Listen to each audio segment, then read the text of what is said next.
Yep. That's pretty accurate. Yep. That's about sums it up.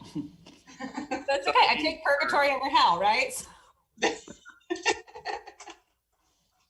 All depends. Purgatory over hell any day, yeah. We're getting back there, though. We should be. I'm just ready to get my kid out of the house. Yeah, no kidding. Yeah, our house is like destroyed by our kids. It's been awful.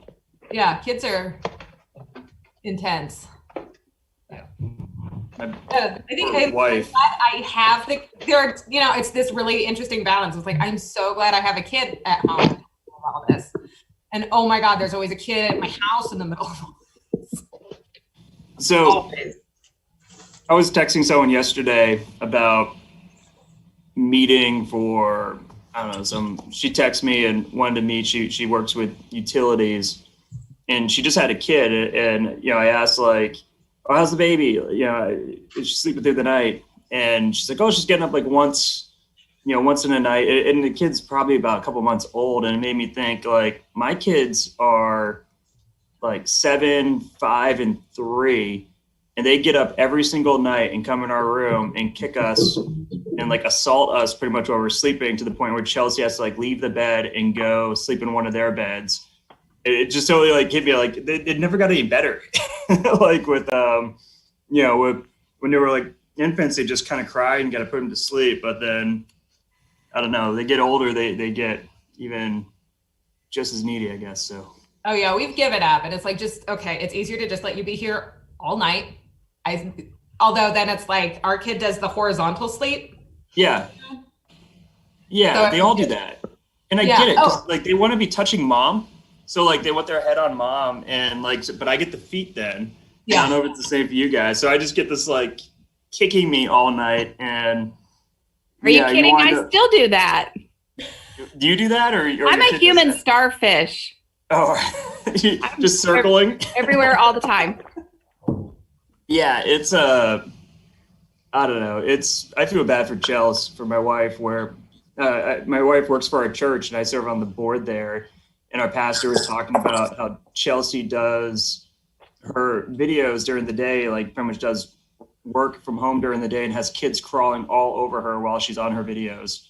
And it just, I don't know, very, very interesting time. And I think that we're all going to be better off when kids can get back into the school and we get just a few moments of peace. Yep. I'm using a different computer, so the angle is different, and I think it's working okay though. But if anything happens, I decided to like get rid of the big dual screen thing I had going on my desk and use just a laptop. So I'm still trying to get it to work. Good morning, Mayor. Mr. Bell.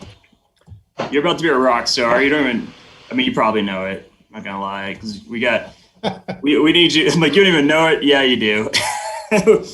We need you to figure out all of the stimulus money that's about to come down, and it has come down. So glad you're here. Right. We're looking forward to sharing. And it's good to see Adam and, see Jesse. I see Jesse. Yeah, Adam's on the phone with our lobbyist. He'll be in at some point. Understood. You guys are still lobbying? Oh, yeah. I mean, once you get the biggest arts bill ever, like, why stop there? We've got all sorts of ideas. Oh, man. This is going to be... See how this goes in 5 years. You guys are like... No, we've got really big plans right now. I have no idea how people they are, but it's exciting to at least know that things are possible right now. Yeah, we just got a report from our lobbyist in DC about what this session could look like, particularly with transportation. And I'm pretty excited about the opportunities. I'm actually friends with Pete, Mayor Pete. We've known each other for we were kind of elected at the same time frame and would go to meet each other at conferences.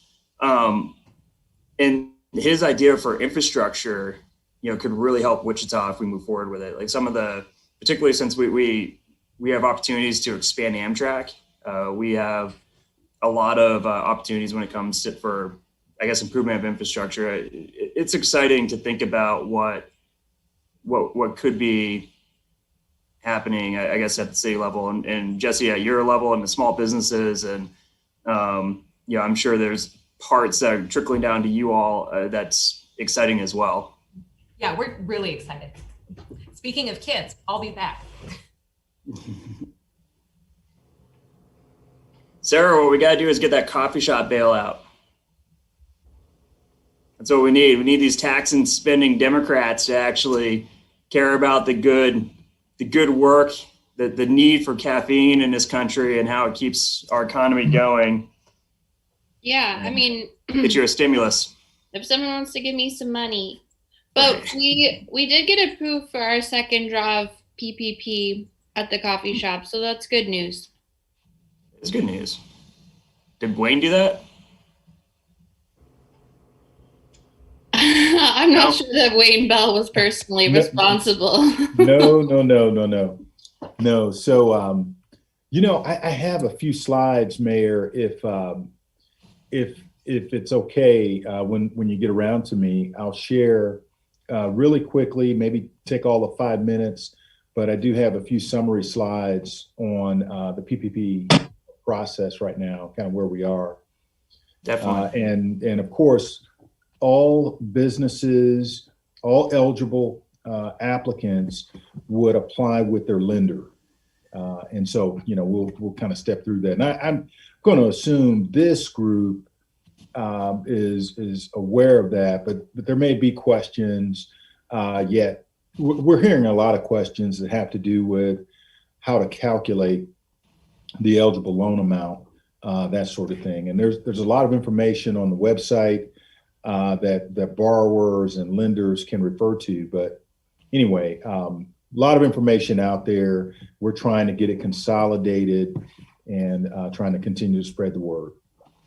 So I wrote you in under item 6, other on the agenda. So we'll give you the floor then. Okay. And we'll go to get started. I usually wait about a few minutes into this, and I think we're there. All right. So I have my minutes here. Has everybody had a chance to review the minutes? If so, is there any discussion? If there's no discussion, then I will make a motion to accept the minutes. Is there a second? Second by Andrew. All in favor of approving the minutes, please say aye.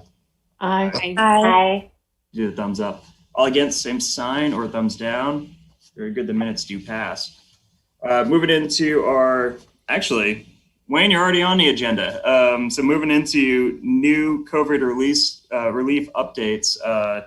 Wayne, I got you down for giving us those updates. So my apologies for not seeing that. Apparently, some of the updates you have slides for. So we'll get the floor. No worries. I'm actually, bear with me. I am trying to find those slides right now. I thought I had them up.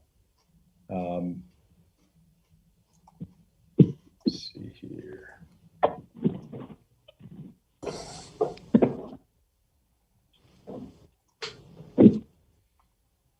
Okay, let's try this again. Yeah, my computer is not cooperating. When I look at everything that I can share, the slides. Do you want us to come back to you? Yeah, the slides are not coming up. Okay, we'll go on to item 4 then. Yes. And we can come back to you after item 4. Okay. So on item 4, follow up on ideas from last meeting. And it says, see the brainstorming section for attached minutes. We actually should have Rigby on, or Scott Rigby, Assistant City Manager / Director of Economic Development, and Gary Jansen. He's the city engineer. He'll be joining us to respond to some of the questions and provide information on plans for downtown. So pretty much the good thing about these guys is they are represent really that institutional knowledge of what we've done in the past and what we have available as far as economic development tools. They have been tremendous when, if I go out and speak with business owners about, what could we be doing more of? They're the ones who can actually figure out ways to get that stuff done. Everything from revitalizing our incentive packages to upgrading roadways so that trucks can make turns easier, so that we can move product, to ensuring that our train tracks are maintenance, so that folks going over the tracks to park in a big employment parking space can do so without wrecking their car. Like these guys are really on it and have been very responsive. So I do see that we have Gary on. He's the engineer. Where's Rigby? Rigby on? Rigby gave me grief yesterday about calling him Rigby and not Scott, so maybe he's mad at me. I haven't seen him. You got another last name, Rigby? And no, he doesn't. So Jansen, you might be up, man. Have you checked out the brainstorming and section? Are there any particular areas that you would like to touch on? Well, thank you, Mr. Mayor. One thing I wanted to talk about, and I appreciate being here today. Last time I visited with this group, and it might have been some different business owners at the time, but was to talk about our open air ICT program. And for those who aren't aware, even if you are aware, I might kind of cover again what that's all about. So prior to the pandemic, we had a program that we kind of called Sidewalk Cafe, where people could utilize public right-of-way for dining, spaces for tables, whatever it might be. And without going into a lot of the details, if your alcohol license allows, to also be able to serve alcohol on that public space. So generally we're talking about the area from the back of curb to the front of the building, which takes care of a lot of the core of downtown. There are some areas, Central Standard Brewing utilized this to utilize the space between the curb and the sidewalk, which was a grass area, but created some real nice space for them.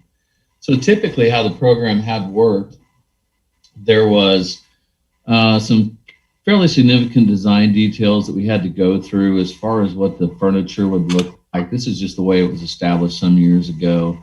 There was a fee established for use of the right-of-way. It was so much per chair, effectively, like $36 a chair is what the fee had been. What we did with Open Air ICT, when COVID really kept hanging on, was to try to provide an opportunity to utilize public space easier, more cost effectively, and more efficient on our end for approving a permit, if you will. So right now, City Council approved a amended ordinance, basically a temporary ordinance through August of this year, that first and foremost, there's no fees associated with use of the public right-of-way. And also we streamlined our process through my office to work with business owners for utilization of that space, what it might look like. There's just a few rules in place, depending on what the purpose of it's going to be. But I think we've had some pretty good luck walking businesses through this. It took off pretty well in August. We had got about a dozen new permits in place. Then it kind of slowed down through the cold weather, which was kind of expected, but hopefully we'll see it start to pick up again here in the spring. So if anybody's got any questions about that or specifics, it's on our website, Open Air ICT, and there's some real specifics and details there that help guide people through the application process. I've got staff that will come out and meet anybody on site at any point in time to talk about that. So I think it's worked well. We want to do everything we can, again, to promote additional space, looking at the idea of still needing the social distance inside of most businesses, or had to take tables away and provide additional space. So, if the weather allows, this provides the opportunity to do so. And so one more quick mention on that, we've had people, and I haven't seen too many do it yet, but we would allow space heaters. People talked about awnings for coverings, things to try to deal with the weather. We'll work with anybody on that if that's desired. So I think it's something hopefully everybody will keep in mind. And I think, Mr. Mayor, with that, I might stop and see if there's any questions, and then I'll talk about one more thing real quick. Yes, Janelle. So is there an end point to this program, number one? And real quickly, have you gotten any feedback on, I guess, downsides or restrictions to this program? So right now, like I said, the program was already in place. Right. So it's ongoing. It is ongoing. Okay. So we've got a total of about 36 to 37 permits overall. We had 25 in place when this first started. The part that, as of right now, is still temporary, if and until the council, mayor and council decides to maybe take another look, is that through August is when there's no fees. That part, based on council action, is what I have to follow for now, but I've kind of wondered if there may be some discussion to consider extending that. The rules for how this thing works, I think we've decided that we could soften up regardless. When this was put together some years ago, this was back multiple city managers ago and multiple councils ago, there was a desire to kind of have all these look the same, to have black iron furniture and fencing and all these things. And that's okay. And if that's what the council still desires, that's fine. That's probably the biggest step away from this that we took. And for a couple of reasons. One is for cost for a business owner, but I think we also kind of like the individuality that's being shown that people are able to do with this. So the program will always still be there. What's really going to happen between now and August is to make a decision on the cost part of it. Okay. Other questions for Jansen at this time? So, Jansen, one of the things we chatted about last meeting was trying to create more of a, I guess a outdoor eating experience in culture. I've spoke with our city manager, Bob, about this, where he agrees that we all travel to places like Boulder to kind of have that experience, that outdoor, bar / restaurant / coffee / really just services. So, and why can't we recreate that here? Some of the feedback we got from this group has been really about like the fully embracing the open air project idea, where we don't really have, I think, like an eat outside culture established here in Wichita, and what we can do to further that. And we had a talk, and I'd love to get your opinion on this and then possibly continue this discussion about possibly layering some of our current policies, rather it's open air, rather it's open streets, entertainment district, the type of policies that we could use to create a more, I guess, robust atmosphere for entertainment downtown, perhaps on certain days like the Final Friday Art Crawl, or other more consistent times that we could attract people downtown, where they might go downtown for dinner, but then they see the atmosphere, and then they go for a walk and wind up over at another business, spending money and enjoying themselves. So just wanted to chat with you if you had any reflections on kind of layering some of our current policies to create something like that, or if we need new policy. No, you know what? I think with some of the things we did with this open air ICT, it allows us a little bit more flexibility. There's a few things here that are controlled on the state level. That doesn't mean that that's a restriction. I will tell you, and I think it's probably a good opportunity as spring gets here just to take a look at this again. We did, and I see that Assistant City Manager Scott Rigby's on here too, and he may be able to provide more information on this. We got together some city staff, Wichita Police Department, and tried to engage some business owners in the fall to talk more about what you just mentioned, Mr. Mayor. And one of the big focuses was trying to look more at getting businesses to come together to close, full street sections. As part of our open air ICT permitting process, there's some flexibility in there if we could get some people to come together in the same areas. We're allowing, if desired, for utilization of the parking areas along the curb, that space could be used. There's some things that have to be done for safety, obviously, but we've found some ways we think that can be done. I think we'd love to see opportunities for use of bigger areas. And I do believe we've got things in place that would allow that to happen. So maybe that's something that I'd like to see is probably readdress here before the spring and see if we can create that opportunity again here once the weather gets better. Okay. Yeah, I was hoping that we could possibly talk about, instead of, I guess, putting a burden on bar owners or business owners to initiate the open air policy, maybe we could identify areas that would be really good and approach the business owners, and with more of a, if we close down this street and allow you and the other folks around you to utilize it, would that be a benefit to you? Good. And thank you, Mr. Mayor, for stating it that way, because I didn't do a good job. That's kind of the approach we took.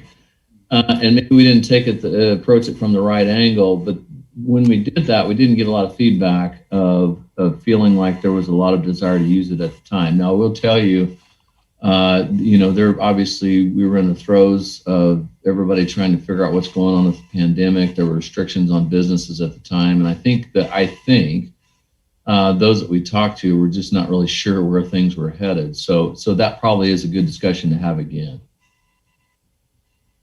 Excellent. Any more questions for Jansen? He's our engineer.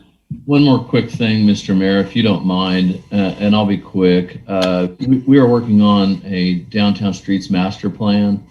I mentioned our assistant city manager, Scott Rigby, and our planning director now, Scott Wadle, has really been the lead on that. I've got some staff involved too.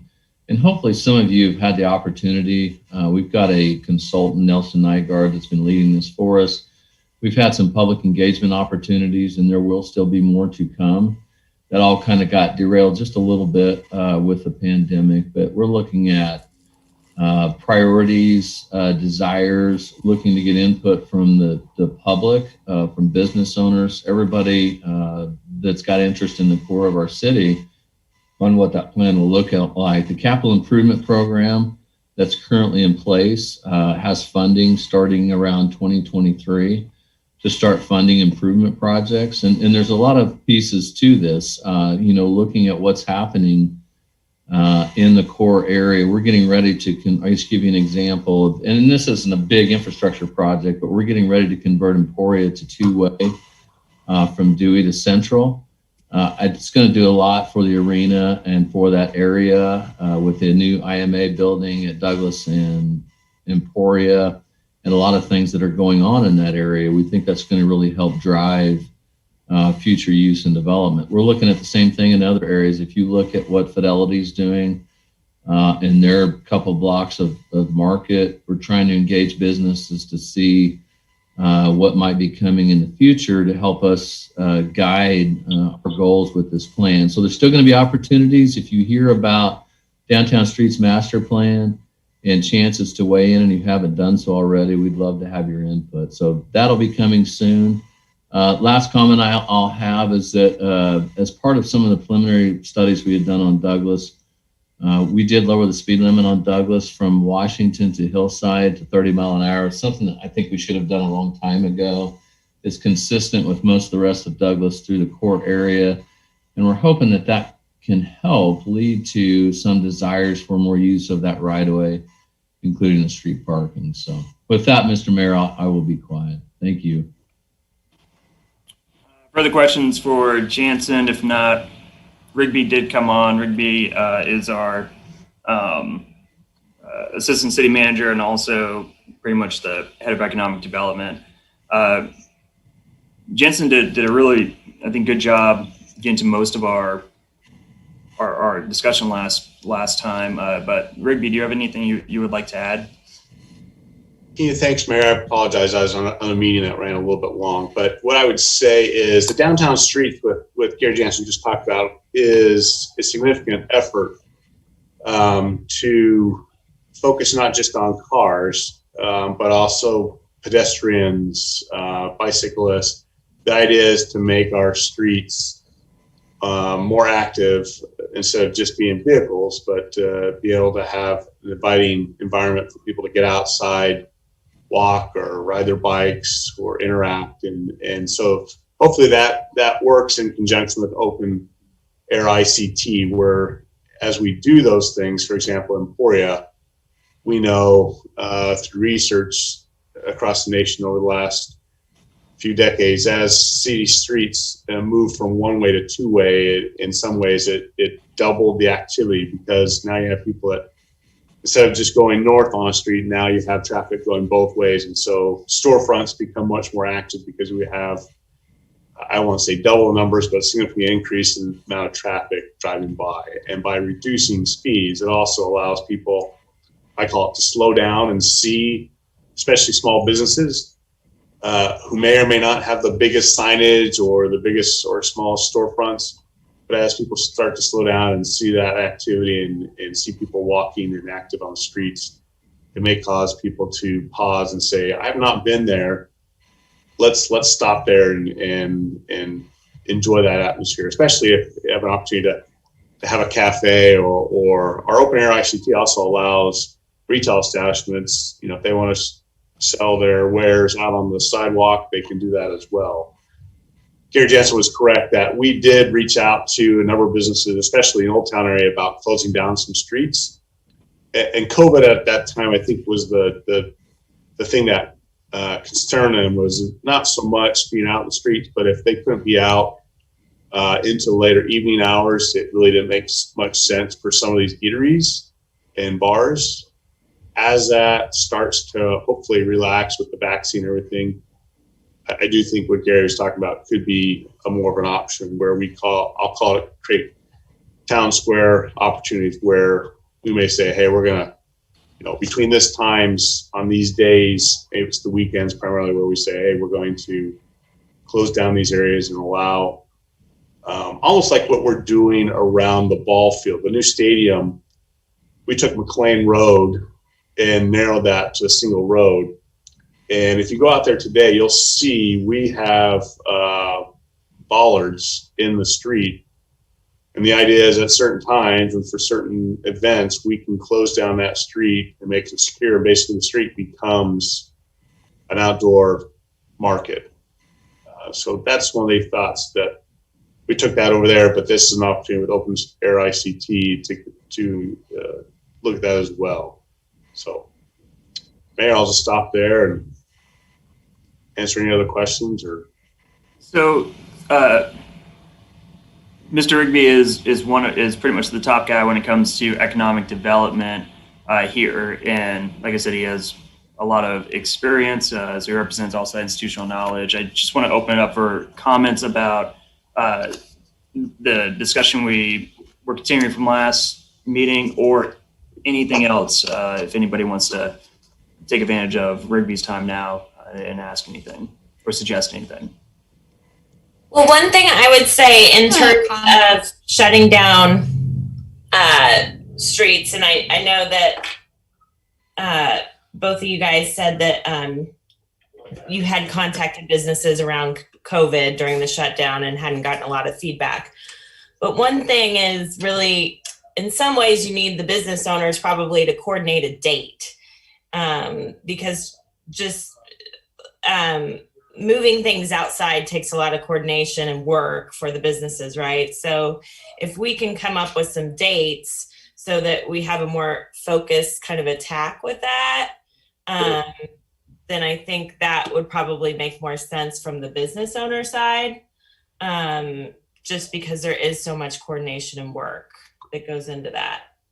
we agree with that, Brooke. I think what I'd add is we don't want to look like we're coming into a neighborhood and saying, hey, we're going to close down the work. In a perfect world, we'd love to see Brooke talk with her neighboring business and say, what do you think about this? And if there's enough of interest, then bring us into discussion. And Gary's group is great to figure out, hey, we could do this or do that. The application for open air ICT is free. It's a pretty quick turnaround. Obviously, if we had a number of businesses in a short stretch, we'd want to make sure each of the businesses is okay with that. But our experience is the more businesses work together on that to come forward, that they're, I'll call it, unified on the same page about, here's what we think would work for us, it's far easier for us to say, great. It eliminates a lot of questions, because if Brooke's interested but her neighbor's not, then we have to weave that balance. But we'd love to have a group of businesses that said, hey, we're on this street. We'd love to, be closed from this time to this time on these dates. Is that possible? Then we'd love to work with you on that. My other question is regarding open consumption areas or common consumption areas, how that works. If you get a group of restaurants and bars that want to apply for that for a certain evening, how does that work? We'll do it twofold, and I don't know if Gary's still on here or not, but open air ICT, I'll call it that works, and Gary, correct me if I'm wrong, is the frontage of your business, we would work with you to, I'll call it, extend that premises. Now, we've been very clear that for common consumption largely deals with alcohol and the movement, I'll call it movement of alcohol. But for open air ICT, within your boundaries, we'll do what the city can do to say, hey, you can start to use the sidewalk, even a portion of the parking. We're still very clear that you need to work with, my mind just went blank, the state liquor group to allow you to extend your premises out into the right of way. Common consumption, and I'm not the preeminent expert on this because it's liquor laws and everything, is more of, hey, I want to provide alcoholic drinks, but then that allows within a certain geographic area to allow them to move between businesses or across public rights of way. And Gary, jump in if I'm getting that a little bit mistaken. There are more, I'll call it, strings attached because of the liquor movement that we would work with the State Liquor Association to answer those questions. But essentially, one of the things that you have to work through is who's got responsibility. So if I'm business A and I allow liquor sales and that person takes that drink and now starts walking down the street in another area, who bears that responsibility if there's an incident or something like that? But it's a little bit more, I won't say a little bit, but quite a bit more legwork to do because there's such an interaction between police making sure the movement and then the state liquor board to sign off on that as well.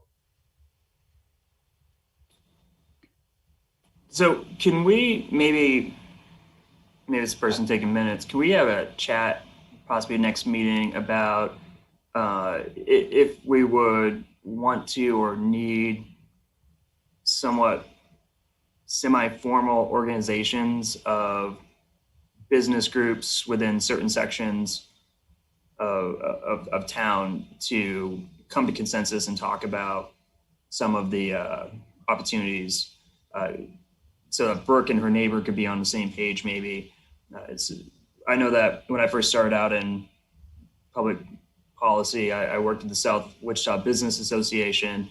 They were a group that came together because of the work happening on 47th Street. They were all like impacted by that street being restricted and got together, got folks in the room, and were able to get some tax things changed to help them out during that time. I'm wondering if a similar type group with folks in Old Town, folks in other areas that could be beneficial to these policies, pull everyone to one room would be a good idea or not. Any other questions for Rigby? Yes, Sarah. Sorry, I'm trying to find my mute button. My business is located in Delano, and I know that there is a lot happening with the new ballpark and what you mentioned on McLean. But I find Delano, this might be kind of counterintuitive, to not be so easy to walk around sometimes, especially with traffic coming from up east on Douglas from Seneca. It's hard to tell that you're meant to slow down, and a lot of people don't. And the crosswalks aren't marked very clearly. So if you're trying to cross Douglas at, say, Walnut or Osage or Hanley, it can be difficult, and not everybody slows down and stops. And I think that Delano is an area with a lot of businesses. Like, it's already densely populated up and down that one strip. And I think that it would improve it. It would make it more walkable. And I think a lot of people would be more apt to park wherever they could find parking and walk up and down that kind of strip from McLean all the way to Seneca if there was more signage, maybe even painting the street. I'm not saying that you need to have like an actual stop sign or a lighted crosswalk, but just something that made it clear that pedestrians had the right of way in those areas could go a long way to kind of bringing more foot traffic to that area and making people feel more comfortable walking just a couple blocks. It's not that far, but they would feel safer and more comfortable, I think. Hey, don't eat that. Sorry. Gary, do you want to start that? Because I know there's quite a bit of discussion when we were designing the stadium and even after the stadium, the whole questions about parking. I know Douglas came up about the width of the lanes, and kind of people were a little bit unsure where lanes were and are they going to be narrowed or how parking was going to work in crosswalks. Yeah, Sarah, this is Gary Jansen. I really appreciate you bringing that up, and I made a quick note of it because it's something we had talked about not too long ago. And what you mentioned is one of the easiest ways in my mind. And when we look at other communities and look at these types of things associated with highlighting pedestrian activity, I do want to look into that. Because you're right. I spend a lot of time in Delano. And even though, I think most people know there's opportunities to cross at those intersections, it doesn't feel like it at all. It kind of feels like at each of those corners that you're still trying to cross in the middle of the street, because most of the vehicles don't really recognize it that way. So I do think we've had some success in other parts of the community with additional crosswalk striping and signage like you talked about. It's just for a visual, if nothing else. So I made a note of that, and we'll look into that, and I appreciate that. There's still, we did some things to change parking as far as the times for parking, and it's kind of a mixed bag. We had staff that met with Delano Business Association to talk about ideally what you do. So there's the thought of when there's an event going on at the stadium, if you don't limit the parking in front of the businesses, you're going to kill their parking during the whole time there's an event. Then there was some concern about maybe it was too limited. We do have signage up now for what came out of that. Unfortunately, since we haven't had anything happen at the stadium yet, we haven't had a chance to fully see how that's going to work. But I think it's a good place to start. Once Sycamore gets done, construction, and that opens up, we're also changing McLean to one lane each direction to provide on-street parking along McLean also. And we're working on that greenway space for that Delano Path project will be under construction soon, which is going to provide even more pedestrian opportunities. So one of the things we're looking at is some additional pedestrian wayfinding signage to go between all these things we're talking about. With all of the new development going on around the library, with stadium in place and all these things that are coming, there's some great opportunities. So I appreciate you bringing that up, and we'll take the first step forward here as soon as we can.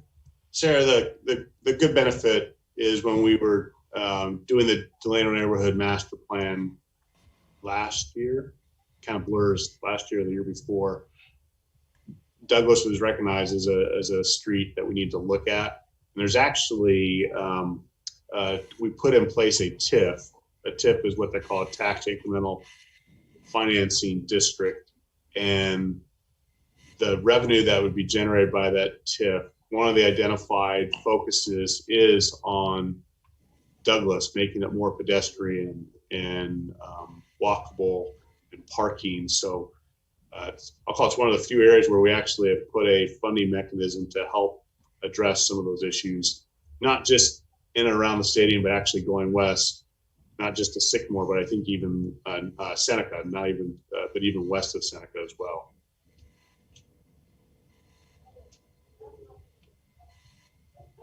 Other questions? Yeah, I just wanted to, first of all, Gary, thank you so much for the speed limit change thing. I know that when we talked about the open air deal, I brought up the speed change as kind of a problem with the application that you guys had made a mistake and fixed, but you went ahead and fixed the road issue, which I was super happy to hear about. So thank you for doing that.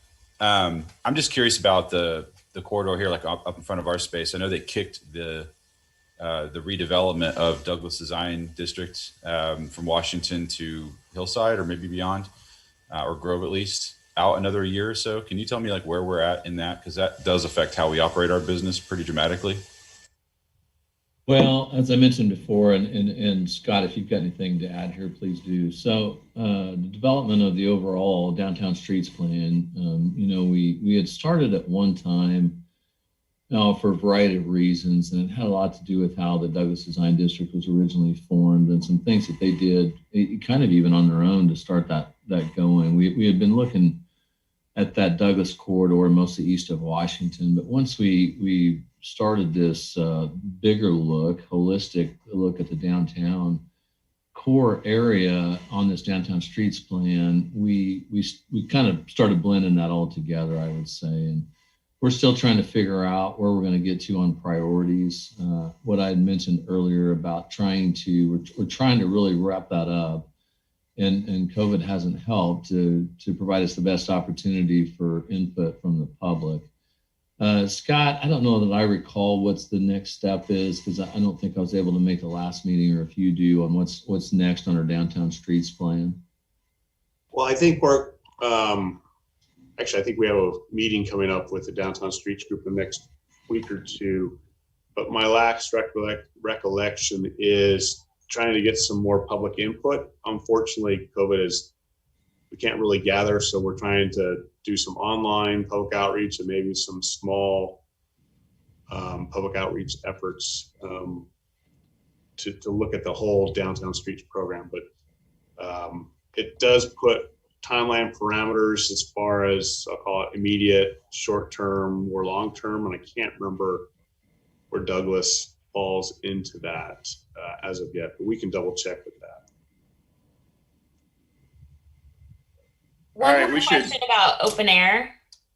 The business needs to extend their insurance, right? And provide proof of that. Yeah. So, and Brooke, thank you. That was the glaring omission. Yeah. I was talking about the plan earlier. So regardless of where we're at in time here, even our old sidewalk cafe process compared to our new open air ICT, one of the biggest parts of that is liability insurance for use of the right of way. And from a legal standpoint, we were advised that we still need to keep that in place. So the business provides the city on their insurance policy. Typically, or not typically, per our ordinance, just so you know, it's $300,000 that's required coverage for use of the right of way. I don't know what that equates to on an insurance policy, but that's what's required. So yes, thank you for bringing that up. Right. I know for us in the past, when we've like shut down Rock Island for art fairs, it's been like, I think $300 for, a 16-hour kind of, or maybe it's more like 24 hours shutdown. And then it's another $300 for alcohol. So it's, for one event can be pretty pricey. Yeah. And I would tell you, and I don't know that those fees were necessarily when they might've been, however it was, I think I can speak and say those are the types of things that we want to work with businesses on, and what we were discussing earlier, and not make that a burden at this point or something that can't be overcome. That's definitely what we'd like to have a discussion about. The more we've talked today, and I'll visit with Scott some more, but one of the things that we did not do, and I don't know if it would be a benefit, but it seems to me that maybe we should go out and discuss this program specifically with the Old Town Association and the Delano business groups, just to make sure everybody that's associated with those knows exactly what we're looking at and what the opportunities are. So I think maybe we'll get that going sooner than later. So I want to keep us moving because we're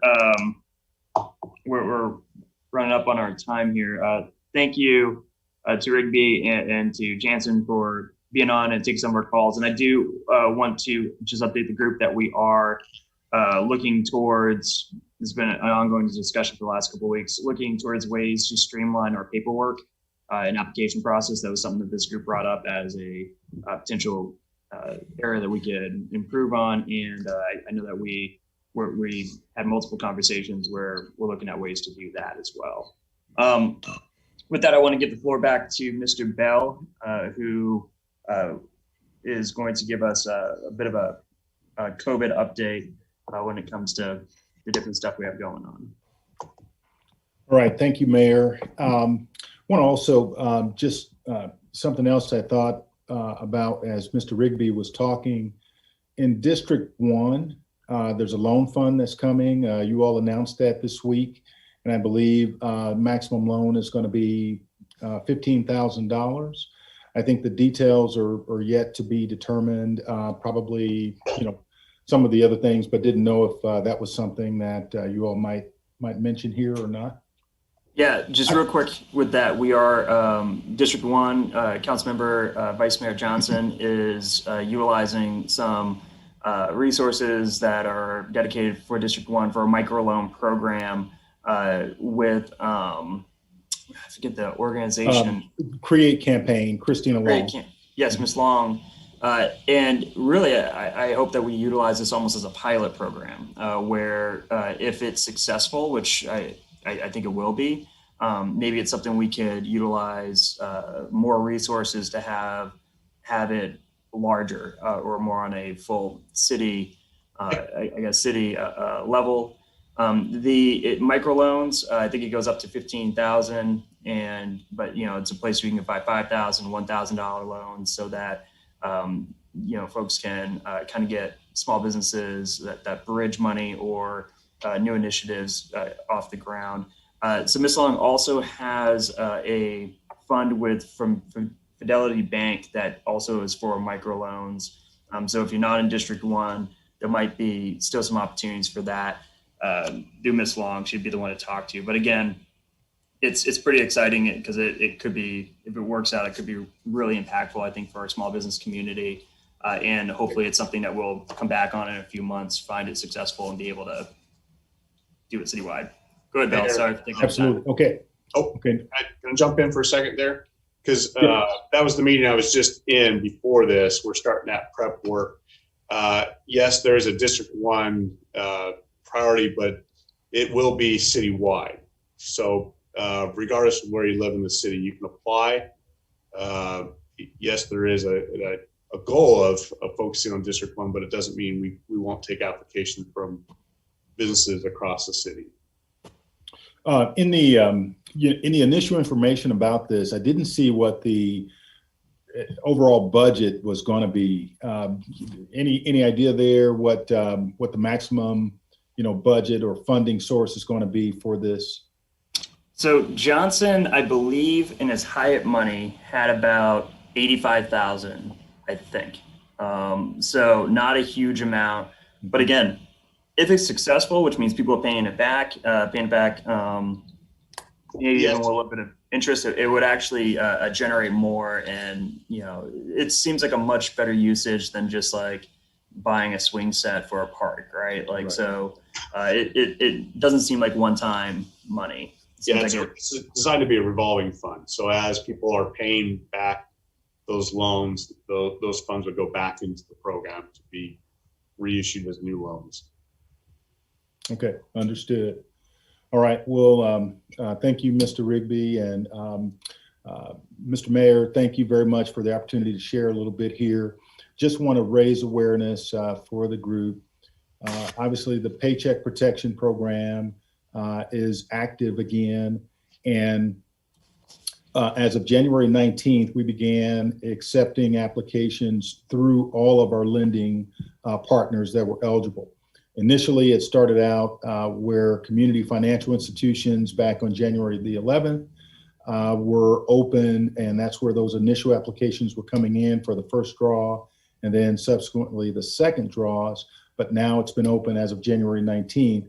And just for this group's information, the deadline for those applications is March the 31st. So if you're an organization or entity that is eligible, and perhaps if you've already received a first draw, you might take a look at the guidelines here for a second draw if it fits.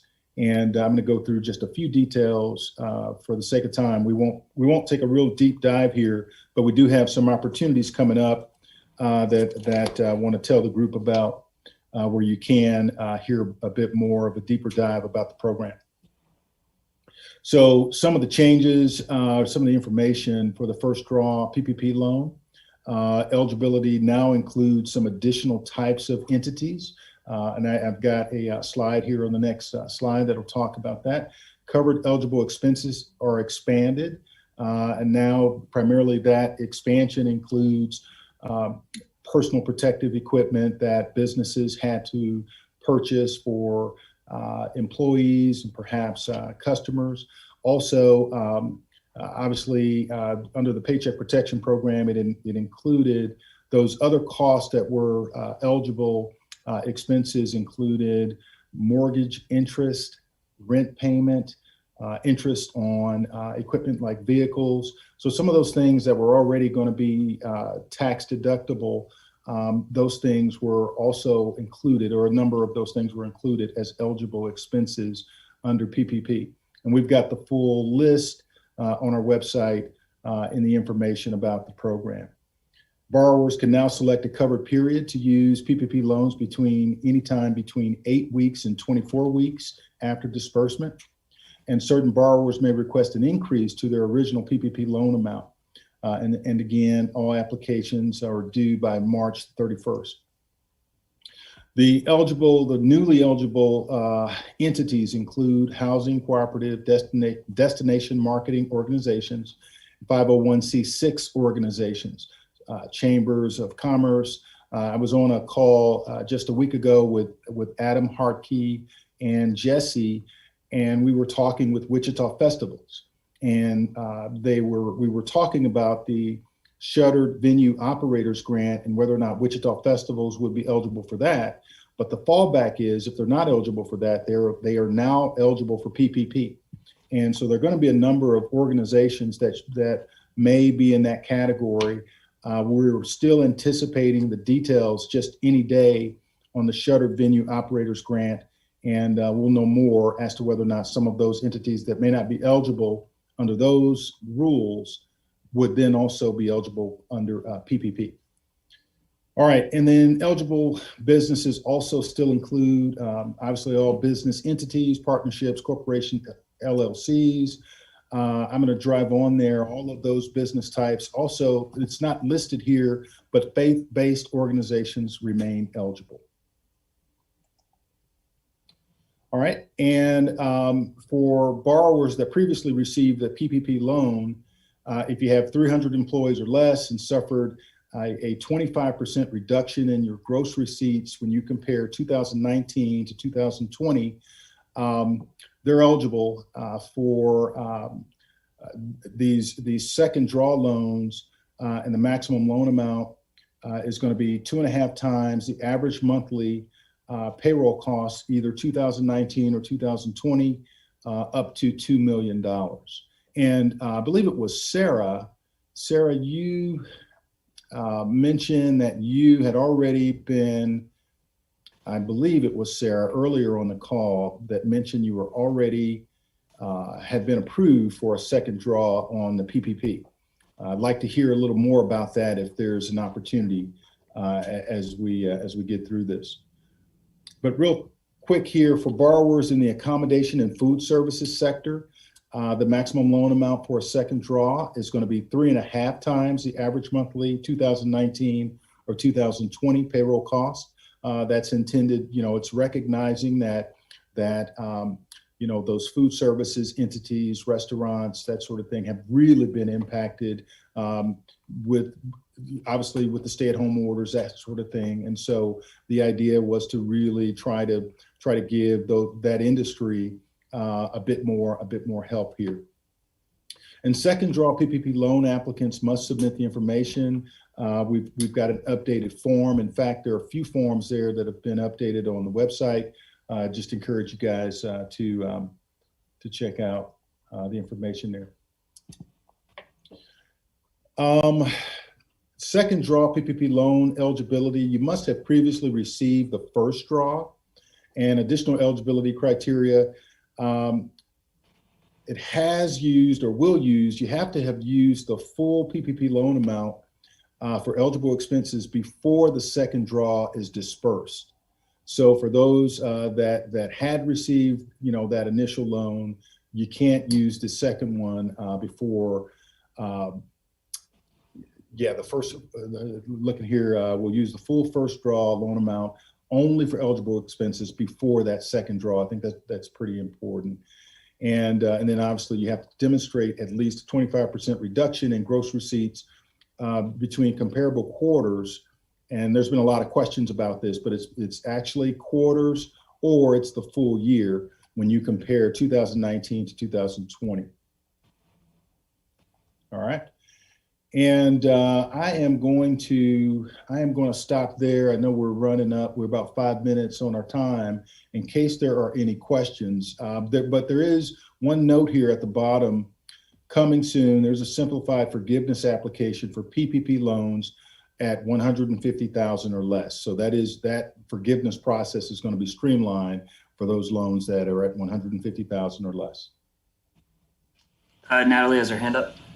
Yes, I had a question. I had saw when they rewrote the second draw PPP that they were going to remove the repayment of the advance on the first draw. Is that true, or? That is correct. So if we've already gone through our forgiveness on our first draw and they told us we have to repay that, are they going to automatically go back and correct those, or? Yeah, it is. It is going to be corrected. I apologize. I know we've gotten a lot of information on that. I'll tell you what I'll do as a follow-up to the call. I'll send the information on exactly how that's going to be reconciled, but that is correct. Okay, awesome. Thank you. I can add something to that. I talked to my bank yesterday, and I had received forgiveness for 4 of my businesses, and they had converted some of the idle advance or whatever into loans payable. And I just talked to my banker yesterday, and they said that they were expecting payment to come for those and to just pause on the payment. So you might talk to your lender and see how they want to handle that. But at this point, they should know that, payment is coming for the gap there between the PPP and idle funds. So perfect. If you've already made payments, are they going to refund those back to you? Payment. Okay, cool. That's what they told me. The lender said they would refund the payment plus interest or whatever, I think. Okay, yeah, awesome. that is correct. That is correct. And I believe it's out, we've got a list of we've got a question and answer document out there. And I'm sure this one specifically is addressed, but I will send it out to Janet and we'll get it out to everybody. But I'm certain that those advances, if you've paid it, you will be refunded. And there's going to be a mechanism that they're going to correct that with the lenders. Thank you. Mm-hmm. All right, further questions for Mr. Bell? Really appreciate this information. I might use these slides and do some screenshots if you don't mind. Try to help get the information out. I'll send the presentation. I'll send this presentation to you guys as a PDF. Excellent. Thank you, sir. Okay. All right, we are running up on time, but we're surprisingly kind of on time as well. We're normally we're further along than this. So if there's no more questions for Mr. Bell, I'll jump into just a few updates, and then if any of the folks want to chime in on this, they can. It looks like Alex Thomas and Adam Harkey have agreed to work with our city's project manager on streamlining licensing and permitting, which is awesome. We want folks who actually have to go through the process to be the ones to help us critique and better it. Unless Alex or Adam have any comments on that, I would just want to say thanks. Also, just particularly to Adam, and for the folks on this call, our communications person asked about who to contact for possibly having like live stream, music, or entertainment stuff happening pretty much at our at facilities throughout Wichita, but really at our baseball stadium right now, just kind of fun stuff that people can log into. And I recommended reach out to Adam for that. And I think he has. And I just wanted to kind of put you all on notice that usually if staff comes in and are looking for kind of expertise in certain areas, I might drop you guys' names and you might get a call from someone. And so I apologize ahead of time, but also if you get a call from someone who works for the city and they're looking for information on something, you get a heads up. That's probably what happened is we had a discussion and one of you all popped up as an expert in that field. So I forwarded your number to him. So, all right. Other than that, it looks like Andrew, Jared, and Adam and Jesse met with the city and county communication staff and discussed the positivity campaign idea. Is there anything to report on that? Andrew, if you want to report anything or. I mean, we had a meeting. We talked candidly about stuff and the grand idea of, I don't know how we're doing things today. We just kind of kicked it down the road a little bit. I think we have some follow-up work to do, and I believe there's a meeting scheduled, or there will be one scheduled soon. Lots of ideas, and we need more people. I think a few people were unable to attend that I know wanted to be there that have great ideas, and so we hopefully help bring more of those people on board and just see how we. Go ahead. I was just gonna say that was the meeting that inspired our communications person to think about doing, working with our local talent, working with our local folks to do a some type of live concert, maybe even almost like a dueling bands type stuff, like doing.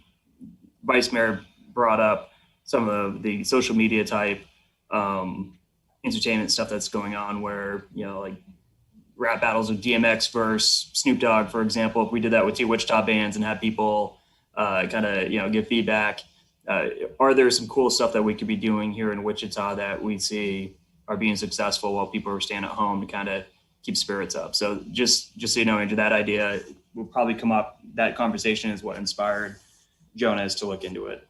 Well, and the deal is there's event ideas that we could all come up with, and we can all create new things that are like maybe one-time really fun events. But the challenge that I put on, and I think others agreed that this is important, is that we need like a real visionary type change for how people think about Wichita. This one big concert's not going to save our community. That's just like a part of many things that we'll do. So it's kind of like in a way like how Visit Wichita constantly is trying to like reshape the narrative of our community to people outside. We need to kind of put our efforts together to help on the inside and save small businesses, especially small businesses. I think we left this meeting last 2 weeks ago. I had said something to the effect of the Amazon effect is like becoming part of everyday lives for people. And we can't let that happen. We need to stop sending our money out the door because it's convenient, because, there's real stories that we need to tell about business owners who have families. Like I kind of using the idea, my kids are just over there in school. Well, not right now, but they're here. They're part of this, problem we're trying to get through, and we need everybody's support to get through this so we can move on with our lives. So, and a concert would be like a symbol of our successes, but not like, it's not the end of the problem, anyway, so that's what we need everybody's help is bigger ideas and how to get the community to kind of change their thinking, reverse that narrative a little bit. We also got to get some momentum going though too. And I don't think he was referring to like one concert. Like we got to, I think, have a short-term, mid-term, and long-term type visions and really, I think, start working and see what, and make adjustments as we go. So I think that the goal is the same, right? Like, and I think that Andrew just summed it up better than I've heard many people sum it up, where we have folks who are changing the narrative of Wichita from outside Wichita. We should change that narrative within Wichita as well, right? Like, so yeah, we should continue that work, definitely, because I think that we have a really good opportunity to do that now, I think, particularly when the next year, I think, will be about the theme will feel like rebuilding Wichita or rebounding, or, you know, coming out of kind of this terrible year of downturn, and it will feel like a new beginning, I think, if we do it right. And if we can help create that narrative, that will be inspiring, and hopefully push folks to do, you know, to have more personal buy-in to the future of the city. We can get some good stuff done. So yeah, I appreciate that work. And of course, it's a good reminder, it has to be ongoing. It can't be, you know, look, we fixed it. Like that weekend, we all got together and did something great, and now it's fixed. Like we definitely got to be thinking long-term as well. So very good. Mission accomplished. Yeah, thanks, Andrew. Yeah, I'll be out there in a flight suit for like no reason with a big banner. Some of you are too young maybe to remember that. I don't know. All right. I was in a class last year and teaching like sophomores at Wichita State government, and I explained something, and one of the students said, "Okay, boomer," to me, and I'm still not over it, by the way. So sometimes I make jokes and then realize like no one's getting it. All right, so other questions. We are 6 minutes beyond. We usually go about 15 minutes beyond. So we have like 9 minutes before we're really, really over. In case anyone has an announcement that's pressing, that, you know, we want to make sure everyone feels comfortable saying that. I mean, all right. If nobody's going to chime in, I'm going to say that I'm working on a small project that's not necessarily business related, but it might be worthy of letting others know. I have reached out to a company that is going to help me purchase at half price air purifiers that I'm putting into my kids' classrooms, and I'm hopefully to get one for every classroom in the school. And I would like to see if I can get support from the community to help get one in every single classroom in the school system, and even into the other schools. It's a monumental task. We're talking like over 3,000 or 4,000 machines. It takes a big company to make this happen, and I don't know their full commitment on. You know, they have to obviously fulfill needs of other customer orders, but I'm very interested in doing this because I know it's going to help my kids and my teachers stay safe, and I know it will help everybody else's. So I don't know how we get the business community behind supporting this, because I don't want someone to just give away a bunch of stuff. I don't think that's going to help anybody 100%. So, Andrew, are you talking about air purifiers or something that's specific to killing COVID? HEPA air filtration, which will grab the virus out of the air and help scrub the airs. So, and I'll just throw something out there. In the very beginning of COVID, we had here in Wichita, pretty much one of the variables on the place that were getting hit the hardest. This is before we knew masking was going to be as effective as it was. One of the variables of the place that were getting hit super hard was big airports. And we had someone over in our airport here who had this like misting machine and just started turning it on, like put it out at night and turned it on. It literally like misted the entire place with a sanitizer. And like, we'll never know if that little thing that this random person who works there just thought we should put this out there and got ahead of really that wave that every other city we're comparable to got hit with, if that had an effect. Like, it's reasonable to believe that, but it shows like these kind of little, we might not fully understand the virus, like we're better off now, but these little things that I think grab it out of the air have been shown or could be really effective. Andrew, let me know if you need any help when it comes to getting in touch with USC 259 or if there's any roadblocks there. We have relationships, and I have relationships with the leadership over in administration at USC 259 to see if we can make sure that, you know, we have buy-in for that type of stuff. I think that's a really noble idea. yeah, I've put a call out to a funding source to potentially help coordinate funding. I don't think I can expect them to pay for it, but I think they could coordinate a fund that would allow people random acts of kindness, to like contribute to get it done quick. Because school starts next week for a lot of new students who've been out and will continue through the rest of the year. And I think this is something that will be beneficial to kids for years, because you can also, kids with allergies will appreciate this. Parents who know kids who have allergies will be like thrilled to know that something of this quality could be put into a space to help protect kids beyond COVID. So that's, to me, is important. So I'll just keep you updated. We'll see where it goes from here. Excellent. Also, yeah, and I don't know if the county could at all be part of the funding mix with some of the money they have. Let me know offline once we get through this call if we need to set up a meeting with some of the folks over there at the county. I mean, it just seems like there's probably some opportunity here, and you're right, it has to move fast. So appreciate what you're doing here. Any other announcements for the good of the group this time? All right, cool. All right, thanks a lot, everyone. We will meet, I think the next meeting is February 5th. So we will meet then. Obviously, we'll keep the chat going online on our Facebook group or through email. So as things come up, let's stay working, and I look forward to seeing everyone in a couple of weeks. Thank you. Take care. Thank you.